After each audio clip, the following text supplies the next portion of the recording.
ವಿವಾದ ಆಗ್ತಾ ಇದೆ. So what is your first reaction? ಅಲ್ಲ, ಫಸ್ಟ್ ರಿಯಾಕ್ಷನ್ ನಾನು ಆಲ್ರೆಡಿ ಶೇರ್ ಮಾಡಿದ್ದೀನಿ.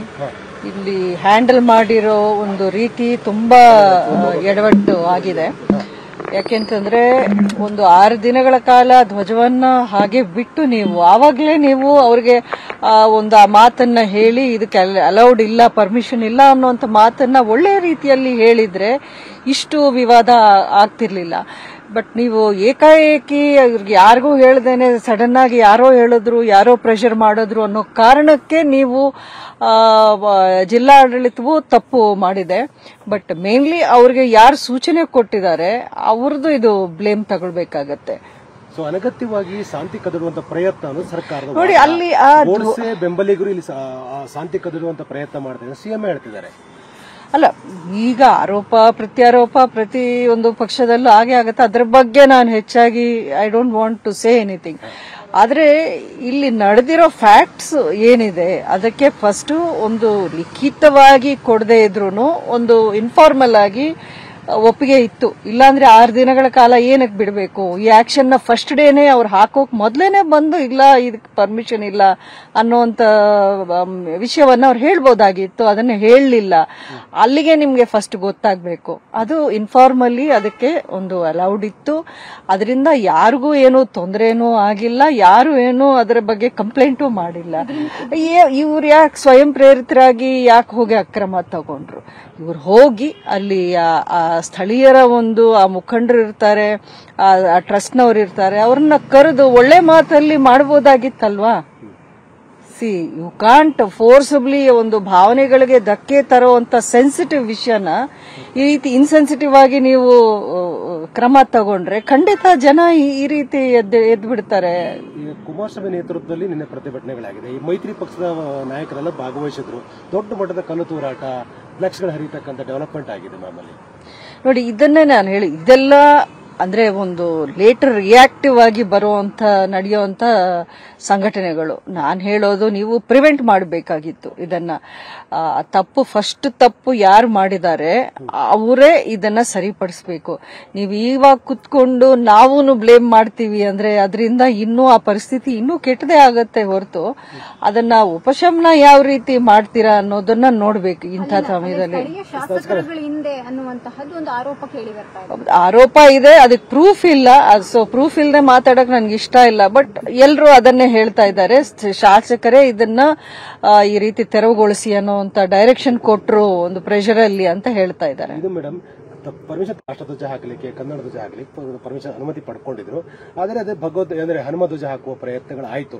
ಅದೇ ಗಲಾಟೆ ಕಾರಣ ಅಂತಕ್ಕಂಥ ಸರ್ಕಾರದ ನೋಡಿ. ಅವರು ರಾಷ್ಟ್ರ ಈಗಷ್ಟೇ ನೀವು ನೋಡಿದ್ರೆ ಎಲ್ಲಾ ಪತ್ರಗಳು ನಮ್ಮ ಮುಂದೆ ಇದೆ. ಅಲ್ಲಿ ಅವರು ಇಂಥ ಧ್ವಜ ಹಾರಿಸ್ತೀವಿ ಅಂತ ಕೇಳಲೂ ಇರಲಿಲ್ಲ. ಇವರು ಇಂಥ ಧ್ವಜ ಹಾರಿಸಬಾರ್ದು ಅನ್ನೋದು ಪಂಚಾಯಿತಿಯಲ್ಲಿ ಹೇಳಲೂ ಇಲ್ಲ. ಸೊ ಅದನ್ನೇ ನಾನು ಹೇಳ್ತಾ ಇರೋದು, ಇನ್ಫಾರ್ಮಲ್ ಆಗಿ ಅವ್ರು ಎಲ್ರಿಗೂ ಗೊತ್ತಿದೆ. ಇದೇನು ದೊಡ್ಡ ಮಹಾಸಮುದ್ರ ಅಲ್ಲ, ಕೆರೆಗೋಡು ಅನ್ನೋದು ಒಂದು ಗ್ರಾಮ ಅಷ್ಟೇ. ಅದರಲ್ಲಿ ಈ ರೀತಿ ನಡೀತಿದೆ ಅಂದ್ರೆ ಎಲ್ರಿಗೂ ಗೊತ್ತು, ಅಧಿಕಾರಿಗಳಿಗೂ ಗೊತ್ತು. ಸೊ ಅದರಲ್ಲಿ ಏನು ಸಸ್ಪೆನ್ಸ್ ಆಗಿ ಅಥವಾ ಯಾರಿಗೂ ತಿಳಿದೇನೆ ಮಾಡಿರೋಂತ ವಿಷಯ ಅಲ್ಲ ಇದು. ಸೊ ಈಗ ನೀವು ಏನೇ ಲೆಟರ್ಸು ಏನೇ ಪ್ರೂಫ್ಗಳು ತಂದ್ರೂ ಅಲ್ಲಿ ನೀವು 6 ದಿನಗಳ ಕಾಲ ಬಿಟ್ಟಿದ್ದೀರಲ್ಲ, ಅದೇ ದೊಡ್ಡ ಪ್ರೂಫ್. ಸರ್ಕಾರದ ದೊಡ್ಡ ವೈಫಲ್ಯ ಎದ್ದು ಕಾಣ್ತಾ ಇದೆ ನೀವು ಹೇಳೋದು. ಹೌದು ಹೌದು.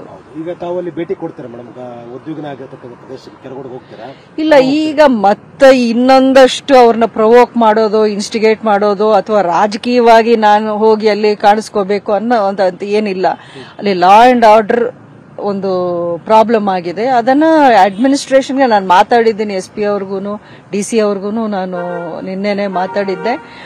So they have to bring it under control. ಈಗ ಒಂದು ಕ್ರಮ ಏನೋ ತಗೊಂಡು PDOನ ಸಸ್ಪೆಂಡ್ ಮಾಡ್ದಂಗಿದೆ. ಬಟ್ ಅದೊಂದು ಅದೇನಂತ ಸ್ಕೇಪ್ ಗೋಟ್, ಬಲಿ ಪಶು ಮಾಡ್ದಂಗ ಆಯ್ತು. ಈಗ ಬ್ಲೇಮ್ ತಪ್ಪು ಯಾರೋ ಮಾಡಿದ್ರೆ ಇನ್ಯಾರನೋ ಸ್ಕೇಪ್ ಗೋಟ್ ಮಾಡುವಂತ ಕೆಲಸ ಆಗಿದೆ. ಅದು ತುಂಬಾ ಬಹಿರಂಗವಾಗಿ ಗೊತ್ತಾಗ್ತಾ ಇದೆ. ಲಾಸ್ಟ್ ಅಂದ್ರೆ ಈ ಮೈತ್ರಿ ಪಕ್ಷಗಳ ನೆಲೆ ಇಲ್ಲ, ಅಲ್ಲಿ ಬಿಜೆಪಿಗೆ ನೆಲೆ ಇಲ್ಲ. ಆ ಕಾರಣಕ್ಕಾಗಿ ಭಾವನಾತ್ಮಕವಾಗಿ ಕಾರ್ಡನ್ನು ಪ್ಲೇ ಮಾಡೋ ಪ್ರಯತ್ನಗಳಾಗ್ತಾ ಇದೆ ಅನ್ನೋ ಆರೋಪ ಕೇಳಿ ಬರ್ತಾ ಇದೆ. ನೋಡಿ, ಪಕ್ಷಗಳು ಇಂಥ ವಿಷಯಗಳಲ್ಲಿ ಬರೋದು, ಜನಕ್ಕೆ ಸಾಥ್ ಕೊಡೋದು ಅದೇನು ಹೊಸ ವಿಷಯ ಇಲ್ಲ. ಯಾವುದೇ ಪಕ್ಷ ಇದ್ರೂ ಈ ಒಂದು ಸಂದರ್ಭದಲ್ಲಿ ಅದನ್ನೇ ಮಾಡ್ತಿದ್ರು, ಅದು ಎರಡನೇ ವಿಚಾರ. ಬಟ್ ಜನಗಳ ಭಾವನೆಗಳಿಗೆ ನೀವು ಈ ರೀತಿ ಒಂಥರ ಪ್ರವೋಕ್ ಮಾಡೋದಿದೆಯಲ್ಲ, ಅದು ಯಾವ ಪಕ್ಷದಿಂದನೂ ಮಾಡಕ್ ಆಗೋದಿಲ್ಲ. ಅಂದ್ರೆ ಈ ಮಟ್ಟಕ್ಕೆ ನಿನ್ನೆ ನೋಡಿದ್ರೆ ಸಾವಿರಾರು ಜನ ಅಲ್ಲಿ ಯಾರು ಇದ್ರು ಅದರಲ್ಲಿ ಪಾರ್ಟಿಸಿಪೇಟ್ ಮಾಡಿದ್ರು, ಅವರೆಲ್ಲ ಏನೋ ಯಾರೋ ಪಕ್ಷ ಹೇಳಿದ್ದಕ್ಕೆ ಮಾತ್ರ ಅಲ್ಲಿ ಬಂದಿಲ್ಲ. ನಿಜಕ್ಕೂ ಅವರು ಫೀಲ್ ಆಗಿದ್ದಾರೆ. ಅವ್ರ ಸೆನ್ಸಿಟಿವ್ ವಿಷಯ, ನಮ್ಮ ಒಂದು ಭಕ್ತಿ ಭಾವನೆ ಇರ್ಬೋದು ಅಥವಾ ಸೆಂಟಿಮೆಂಟ್ ಇರ್ಬೋದು, ಅದಕ್ಕೆಲ್ಲೋ ಅವರು ನೋವಾಗಿದೆ, ಅದಕ್ಕೇನೆ ಅವ್ರು ಈ ರೀತಿ ರಿಯಾಕ್ಟ್ ಆಗಿರೋದು. ಅಂತಿಮವಾಗಿ ಮೇಡಮ್, ಅಲ್ಲಿ ಯಾವ ಧ್ವಜ ಹಾರಿಸ್ಬೇಕು? ಈಗ ಆ ಕಂಬದಲ್ಲಿ ಯಾವ ಧ್ವಜ ಹಾರಿಸ್ಬೇಕು ನಿಮ್ಮ ಒಪಿನಿಯನ್?